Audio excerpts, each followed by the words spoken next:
Hi friends, இன்றைக்கி நம்ம சேனலில் என்ன வீடியோ பார்க்க போகிறோம் அப்படின்னு பார்த்தீங்கன்னா, என்னோடய ஸ்டைலில் மட்டன் குழம்பு எப்படி வைக்கிறது அப்படின்னு தான் இன்றைக்கி நான் ஷேர் பண்ணியிருக்கிறேன். இந்த குழம்பு வைக்கிறது ரொம்பவே சிம்பிள் தான், டேஸ்ட் பட் சூப்பராக இருக்கும், ரொம்பவே அட்டகாசமாக இருக்கும். இது பார்த்திங்கன்னா சாதத்துக்கு மட்டும் இல்லாமல் இட்லி, தோசை அப்படின்னு எல்லாத்துக்குமே காம்பினேஷன் ரொம்பவே சூப்பராக இருக்கும். அதுக்கு ஃபஸ்ட்டு நான் மட்டன் 1 கேஜி வாங்கியிருக்கேன். அந்த 1 கேஜியும் பார்த்திங்கன்னா எலும்பும் கறியுமாக தான் வாங்கியிருக்கேன்.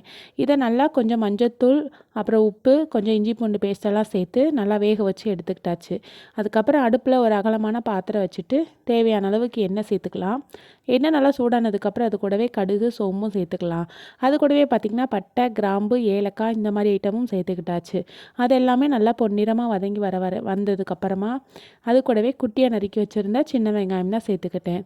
இந்த குழம்புக்கு சின்ன வெங்காயம் டேஸ்ட்டு ரொம்பவே சூப்பராக இருக்கும். வெங்காயம் நல்லா வதங்கி வந்ததுக்கப்புறம் 2 மீடியம் சைஸ் தக்காளி கட் பண்ணி சேர்த்துக்கிட்டாச்சு.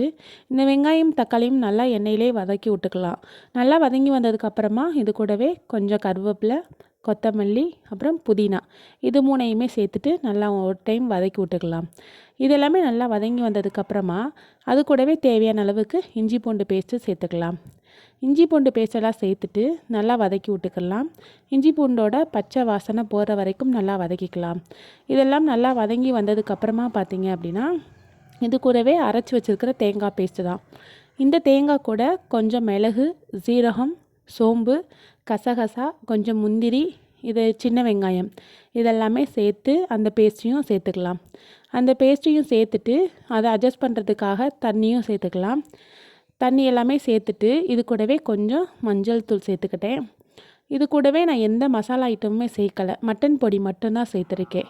தேவைக்கேற்ப மட்டன் பொடி சேர்த்துக்கலாம். அப்புறம் காரம் வேணும் அப்படின்றதுக்காக கொஞ்சம் மிளகாத்தூளும் சேர்த்துக்கிட்டாச்சு. வேறு எந்த மசாலா, வீட்டு மசாலா நான் எதுவுமே ஆட் பண்ணலை. கரம் மசாலா அந்த மாதிரி எதுவுமே நான் ஆட் பண்ணவே இல்லை.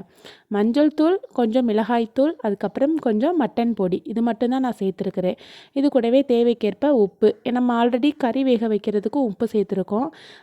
குழம்புக்கும் அதுக்கேற்ற மாதிரி பார்த்து உப்பும் சேர்த்துக்கலாம். சேர்த்து ஒன்ஸ் நல்லா கலரி விட்டுட்டு வேக வச்சுருந்த கறியை தண்ணியோடு சேர்த்துக்கலாம். கறியை இந்த குழம்புல சேர்த்ததுக்கப்புறமா அதை ஒரு 10 நிமிஷம் போல் மூடி போட்டு வேக வச்சுக்கலாம். அப்போ தான் கறிக்குள்ளே நல்லா மசாலாலாம் இறங்கி வரும். குழம்பு பார்த்திங்கன்னா ரொம்பவே சூப்பராக கொதிச்சு வந்துருச்சு. இந்த குழம்பு சாதத்துக்கு மட்டும் இல்லாமல் இட்லி, தோசைக்குமே டேஸ்ட்டு ரொம்பவே சூப்பராக இருக்கும். இதே போல் நீங்களும் உங்கள் வீட்டில் ட்ரை பண்ணி பாருங்கள். இந்த வீடியோ பிடிச்சிருந்தா மறக்காமல் நம்ம சேனலை சப்ஸ்கிரைப் பண்ணுங்கள், லைக் பண்ணுங்கள், ஷேர் பண்ணுங்கள். அடுத்து என்ன வீடியோ போடலாம் அப்படின்னு சொல்லிட்டு கமெண்ட் பண்ணுங்கள். அடுத்த வீடியோவில் பார்க்கலாம். பாய்.